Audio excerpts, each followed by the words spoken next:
تک انتظار کرنا پڑی، لیکن اس میں میرا قصور کوئی نہیں۔ ہم تو بر وقت راجن پور سے چلے، لیکن راستے میں نامعلوم کس وجہ سے روڈ بلاک تھا۔ ہم نے ایک رستہ، دوسرا، تیسرا جو ہمارے بس میں تھے وہ ہم نے رستے اختیار کیے، اور جتنی رفتار اختیار کر سکتے تھے ہم نے کی ہے۔ میں تاہم پھر بھی آپ سے معذرت کرتا ہوں۔ وضاحت میں نے اس لیے کی ہے کہ بسا اوقات آدمی کے علم میں نہیں ہوتا تاخیر کیوں ہے، تو لوگ کہتے ہیں جی مولوی حضرات نخرے کرتے ہیں، حالانکہ ایسی قطعاً کوئی بات نہیں ہے۔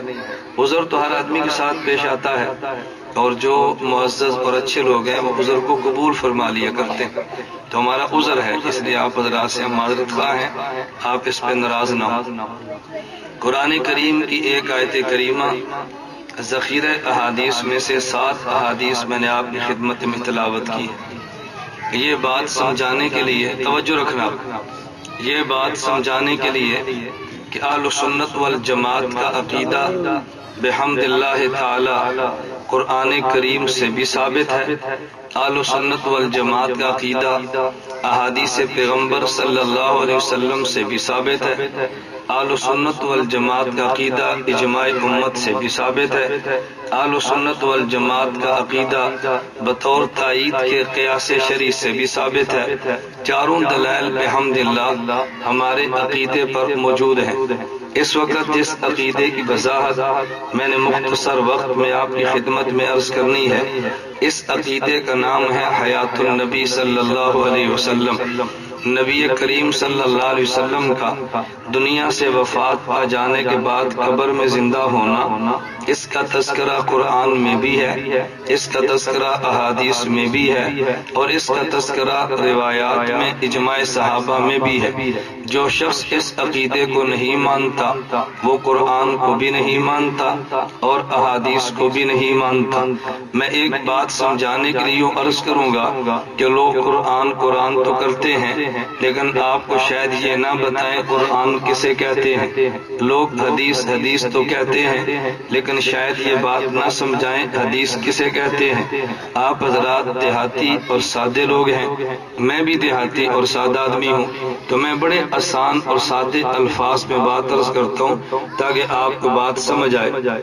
نبی کریم صلی اللہ علیہ وسلم اللہ رب العزت کے پیغمبر ہیں۔ پیغمبر کا معنی ہوتا ہے خالق سے بات کو لینا اور مخلوق تک بات کو پہنچا دینا۔ تو نبی بات اپنی طرف سے نہیں فرماتے، وما ينطق عن الهوى ان هو الا وحی یوحى۔ زبان اگرچہ پیغمبر کی ہوتی ہے لیکن بات تو اللہ رب العزت ہی کی ہوتی ہے۔ تو نبی پیغام دیتے ہیں۔ ہمارے سرگودا میں آپ کے ڈیرہ غازی خان میں پیغام کے 2 طریقے چلتے ہیں۔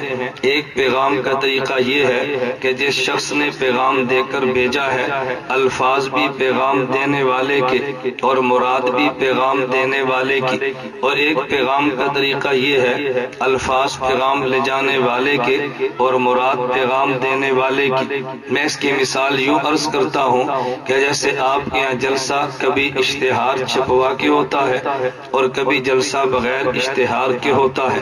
اگر جلسہ اشتہار کے ساتھ ہے، آپ نے آنے والے خطیب کا نام بھی لکھا ہے، جلسے کا عنوان بھی لکھا ہے، تاریخ اور وقت بھی لکھا ہے، اور جلسے کا مقام بھی لکھا ہے، اس میں مراد بھی آپ کی ہے، الفاظ بھی آپ کے ہیں۔ اور کبھی جلسہ یوں ہوتا ہے اشتہار تو نہیں چھپوایا، تاریخ آپ نے لے لی ہے، ائمہ سے فرما دیا بھئی اعلانات کرو فلاں جگہ فلاں وقت پہ جلسہ ہوگا۔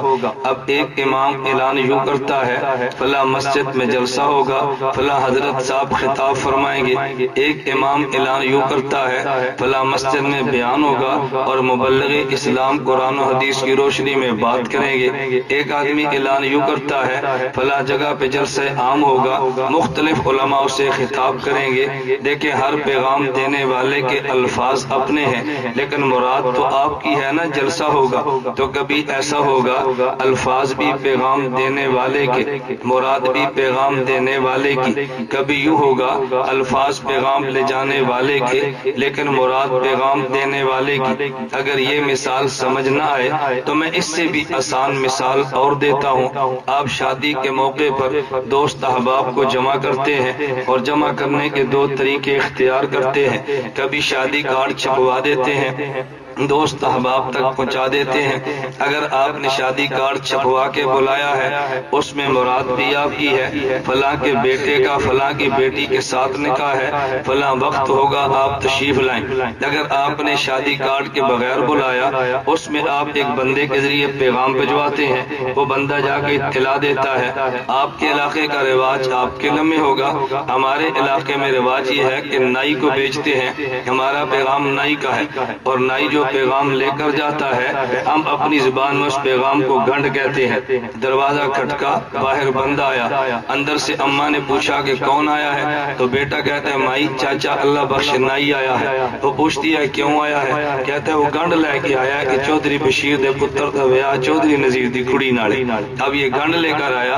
اب میں جو بات سمجھانا چاہتا ہوں، اگر آپ نے شادی کارڈ چھپوا کے بلایا، اس میں الفاظ بھی آپ کے ہیں اور مراد بھی آپ کی ہے، اور اگر شادی کارڈ چھپوانے کے بغیر بلایا، اس میں الفاظ تو پیغام لے جانے والے کے اپنے ہیں لیکن مراد آپ کی ہے۔ بالکل اسی طرح اللہ رب العزت اپنے پیغمبر کے ذریعے پیغام دیتے ہیں۔ توجہ میری طرف اب رکھو، اللہ پیغام دیتے ہیں۔ بات کم، وقت کم ہے، بات میں نے زیادہ کہنی ہے، اس لیے میں نے اپنی رفتار تھوڑی سی تیز کر دی ہے، ورنہ جو میری رفتار ہے وہ نہیں ہے۔ وہ رفتار چلی تو کراچی کا اردو سپیکنگ والا نہیں سمجھتا آپ اس رفتار کے ساتھ کیسے چلیں گے۔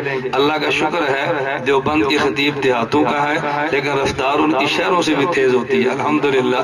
ہماری رفتار کو شہر کا خطیب نہیں پہنچتا، اس لیے کہ ہم دیسی لوگ ہیں، دیسی خوراک کھاتے ہیں، خوراک دیسی ہو تو رفتار بڑی ستھری رہتی ہے۔ ہاں میری بات کو سمجھیں، میں نے عرض کیا ہے اب پیغام کی دو صورتیں ہیں، بات سمجھ آ گئی؟ کبھی الفاظ بھی پیغام دینے والے کے، مراد بھی پیغام دینے والے کی، کبھی الفاظ پیغام لے جانے والے کی اور مراد پیغام دینے والے کی۔ اللہ کا پیغمبر خدا کا پیغام لاتا ہے، کبھی الفاظ بھی خدا کے اور مراد بھی خدا کی۔ کبھی مراد خدا کی ہوتی ہے، الفاظ مصطفیٰ کے ہوتے ہیں، جس میں الفاظ بھی خدا کے، مراد بھی خدا کی۔ اس پیغام کا نام قرآن ہے، اور جس میں الفاظ مصطفیٰ کے اور مراد خدا کی ہو اس پیغام کا نام حدیث ہے۔ قرآن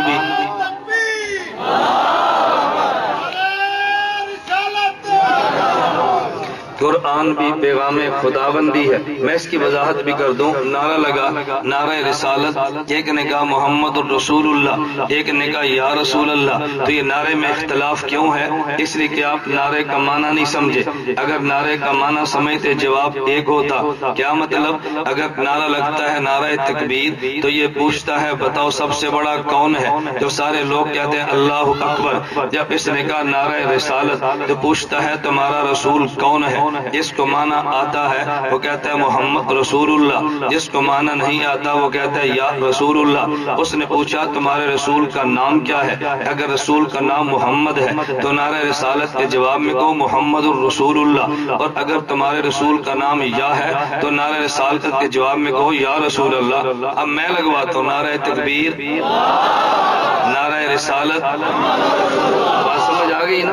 اب یہ نعرے کو بھی سمجھیں کہ نعرہ لگتا کیسے ہے۔ اس لیے جب نعرہ لگانے والا نعرہ لگاتا ہے ہمیں پتہ نہیں ہے کیا کہتا ہے، تو لوگ اس میں اختلاف پیدا کرتے ہیں۔ نعرہ لگتا ہے خلافت راشدہ، کوئی کہتا ہے حق چاری یار، کوئی کہتا ہے حق سارے یار۔ میں نے کہا معنی جو نہیں سمجھا کہ جب لگایا نہ خلافت راشدہ، اس کا معنی یہ تھا پیغمبر کے وہ خلفاء بتاؤ کہ جن کی خلافت کا رب نے قرآن میں وعدہ کیا ہے، وہ سب کے ساتھ نہیں کیا، وہ چاروں کے ساتھ کیا ہے۔ اب خلافت راشدہ کا معنی حق چار یار ہوگا، حق سارے یار نہیں ہوگا، ہوتے تو سارے ہی حق، لیکن خلافت کا وعدہ قرآن میں چار کا ہے۔ میں یہ بات اس لیے سمجھا رہا ہوں، اب ایک قرآن ہے اور ایک حدیث ہے، توجہ رکھنا۔ الفاظ خدا کے اور مراد خدا کی، پیغام کا نام قرآن ہے۔ الفاظ مصطفیٰ کے، مراد خدا کی، پیغام کا نام حدیث ہے۔ قرآن بھی پیغام خدا بندی ہے اور حدیث بھی پیغام خدا بندی ہے۔ قرآن کا ماننا بھی ایمان ہے اور حدیث کا ماننا بھی ایمان ایمان ہے، قرآن نہ مانے تب بھی بے ایمان ہے، حدیث نہ مانے تب بھی بے ایمان ہے، بلکہ میں ایک لفظ بڑھ کے کہتا ہوں کہ جو قرآن نہ مانے وہ بے ایمان نمبر 1 ہے، اور جو حدیث نہ مانے وہ بے ایمان نمبر 2 ہے۔ اب دونوں باتوں کو سمجھیں، قرآن کیا کہتا ہے، حدیث کیا کہتی ہے، تاکہ آپ سمجھ آئے قرآن و حدیث میں فرق کیا ہے۔ اب میں ایک مثال یوں دیتا ہوں، آپ قرآن کریم اٹھا کے دیکھ لو، اختلاف پیغمبر کی اولاد اور پیغمبر کے اہل بیت میں ہے۔ ایک طبقہ اہل تشیع کا تھا، اس نے کہا نبی کی بیویوں میں سے، انہوں نے کہا جب صرف 5 کو اہل بیت مانتے ہیں، نبی کی بیوی عائشہ خدیجہ کو، نبی کی بیوی عائشہ حفصہ کو، ہم اہل بیت نہیں مانتے۔ ان سے پوچھا بھئی تمہاری دلیل کیا ہے؟ اس نے کہا قرآن، اس نے کہا ہماری دلیل حدیث ہے۔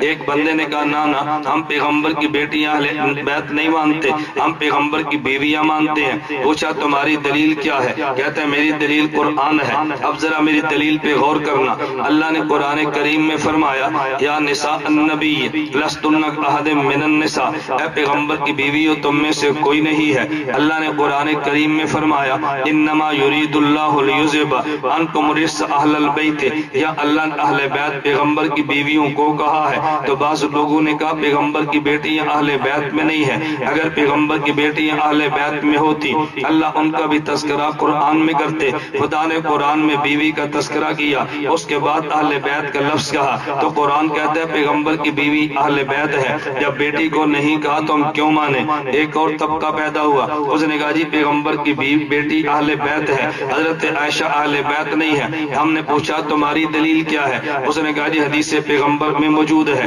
اللہ کے نبی نے جب مباہلہ کرنا چاہا، عیسائی آئے تو نبی پاک صلی اللہ علیہ وسلم نے حضرت علی بن ابی طالب آئے، ان کو چادر کے نیچے لیا، حضرت زہرا آئی ان کو چادر کے نیچے لیا، حضرت حسن آئے ان کو چادر کے نیچے لیا، حسین آئے تو چادر کے نیچے لیا۔ پھر اللہ کے پیغمبر نے فرمایا انما ہؤلاء اہل بیتی، یہ میرے اہل بیت ہیں، اس میں عائشہ تو نہیں تھی، اس میں حفصہ تو نہیں تھی، اگر یہ اہل بیت ہوتے نبی ان کو چادر کے نیچے لے لیتا۔ ایک نے قرآن کو لیا ہے، اس نے حدیث کو چھوڑا ہے، ایک نے حدیث کو لیا تو قرآن کو چھوڑا ہے۔ دیوبند والے قرآن بھی لیتے ہیں، حدیث کو بھی لیتے ہیں۔ ہم نے کہا پیغمبر کی بیویاں اہل بیت ہیں۔